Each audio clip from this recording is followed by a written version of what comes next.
Assalamualaikum warahmatullahi wabarakatuh. Di video kali ini, kita akan bersama-sama membahas tentang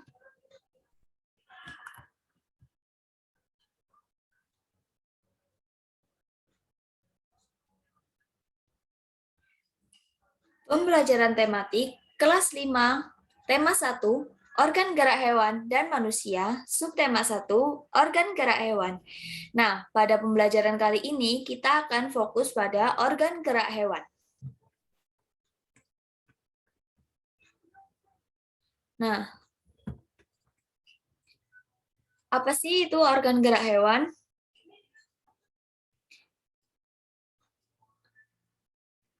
Bergerak adalah ciri dari setiap makhluk hidup, termasuk hewan, manusia, dan tumbuhan.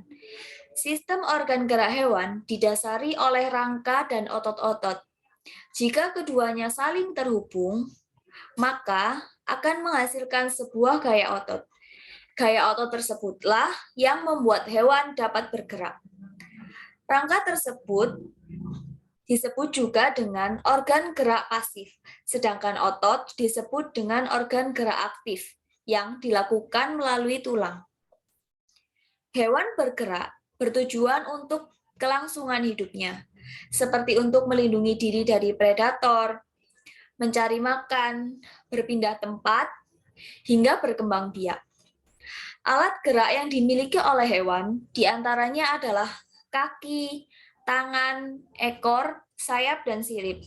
Setiap hewan tentunya memiliki sistem gerak yang berbeda-beda, menyesuaikan dengan tempat hidup atau habitatnya, seperti di udara, darat, air, maupun daratan. Selanjutnya, macam-macam organ gerak pada hewan.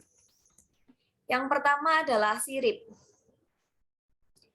Berbagai spesies ikan, penyu, pinguin, lumba-lumba, paus, anjing laut, hingga walrus menggunakan sirip sebagai alat geraknya.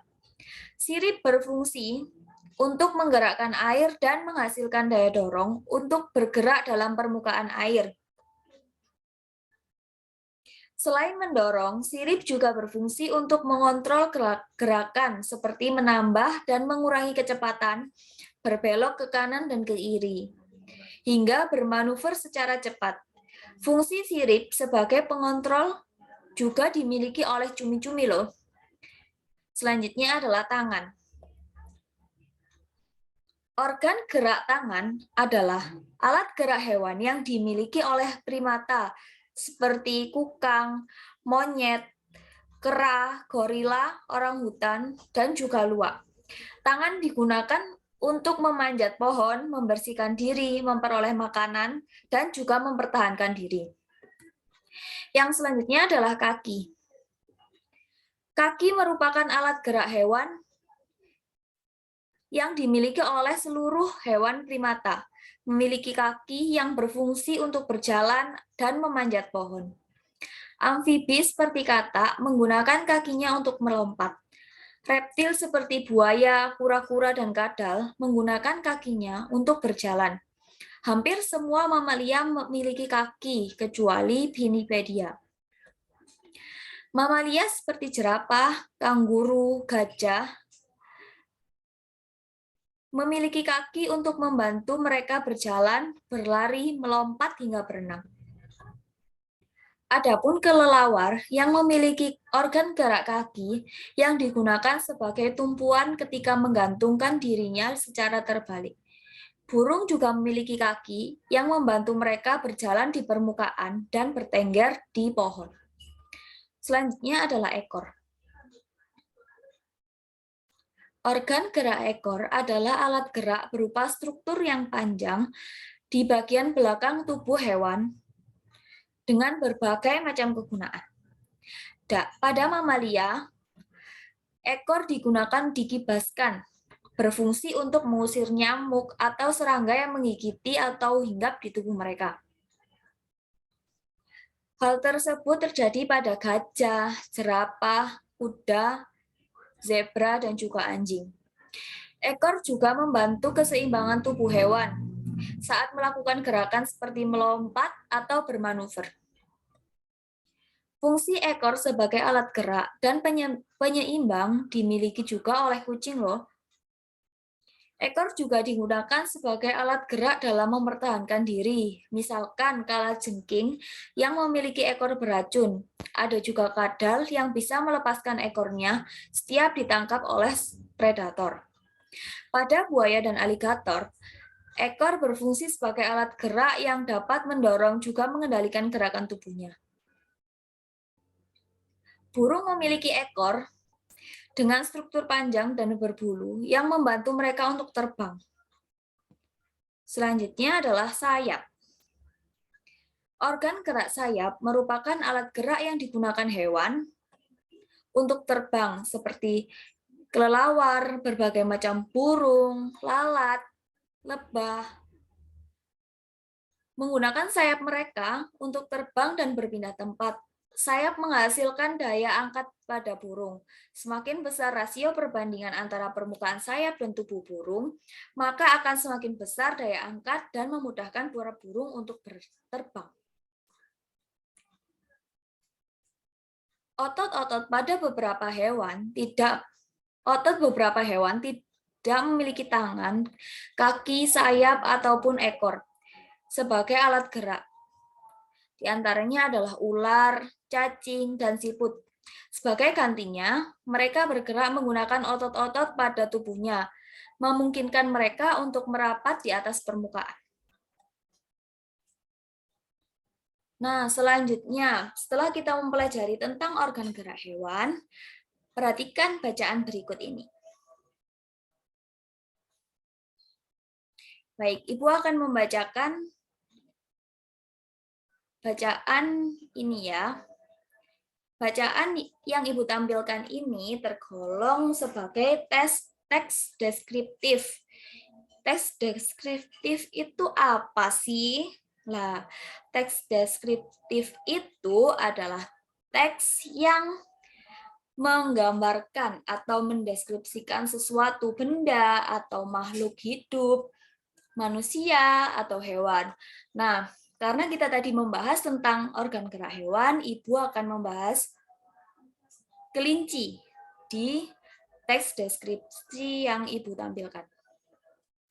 Nah, kelinci tergolong hewan mamalia pengerat, sama seperti hamster, marmut, dan tikus. Hewan ini dikenal lucu dan jinak, memiliki ukuran telinga yang panjang, berkumis, dan memiliki kaki yang sangat kuat untuk melompat. Namun, kelinci lebih mudah diidentifikasikan dengan ukuran telinganya yang panjang. Ukuran telinga pada kelinci bisa mencapai 10 cm loh. Telinga hewan ini juga memiliki fungsi untuk mendeteksi munculnya predator dan yang akan memangsa mereka. Hewan bertelinga panjang ini mampu mendengar suara predator dengan prediksi jangkauan serta akurasi yang tepat. Telinganya juga berfungsi sebagai penjaga suhu panas pada tubuh mereka, terutama pada musim dingin. Kelinci memiliki kaki-kaki yang sangat kuat. Dengan kedua kakinya, kelinci mampu melompat dengan jangkauan hingga jarak 1 meter. Lompatan kelinci juga merupakan sinyal pertanda bahaya yang disampaikan kepada kelompoknya di alam liar. Nah, selanjutnya adalah manakah ide pokok yang terdapat pada bacaan tersebut? Nah, sebelum mencari ide pokok, apakah kalian tahu apa itu ide pokok? Nah, ide pokok atau gagasan utama atau gagasan pokok adalah garis besar pembahasan dari sebuah paragraf atau sebuah bacaan. Yang tadi adalah teks deskriptif. Ide pokok dapat membantu pembaca untuk memahami pokok pikiran yang disampaikan penulis. Selain itu, ide pokok juga membantu penulis dalam mengembangkan alur tulisan melalui adanya kalimat penjelas dalam sebuah paragraf. Nah, selanjutnya adalah ciri-ciri dari ide pokok. Setelah mengetahui pengertian dari ide pokok tadi, kita masuk pada ciri-ciri ide pokok. Keberadaan ide pokok tidak berbelit-belit. Artinya, ide pokok itu terdapat pada satu kalimat yang rinci dan terfokus. Selanjutnya adalah bersifat umum. Jadi dalam suatu bacaan, ide pokok itu bersifat umum atau mencakup semuanya. Memiliki kalimat penjelas. Jadi setiap ide pokok, kalimat yang mengandung ide pokok selalu memiliki kalimat penjelas untuk menjelaskan dari kalimat ide pokok tersebut. Fungsi ide pokok memudahkan para pembaca, memudahkan untuk memahami isi dari teks yang akan dibaca. Nah, kembali lagi ke teks deskriptif tentang kelinci tadi. Manakah ide pokok dari teks yang Ibu tampilkan ini?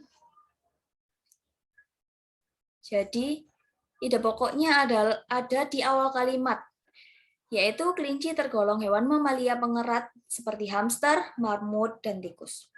Hewan yang dikenal sangat lucu dan jinak ini memiliki ukuran telinga yang panjang, berkumis, dan memiliki kaki yang kuat untuk melompat. Kenapa kalimat tersebut menjadi ide pokok dalam teks deskriptif ini? Karena sesuai dengan ciri-ciri yang tadi, kalimatnya bersifat umum. Jadi ketika membaca satu kalimat itu, maka seluruh teks deskriptif tersebut sudah terwakili. Dan kalimat tersebut juga memiliki kalimat-kalimat penjelas di bawahnya.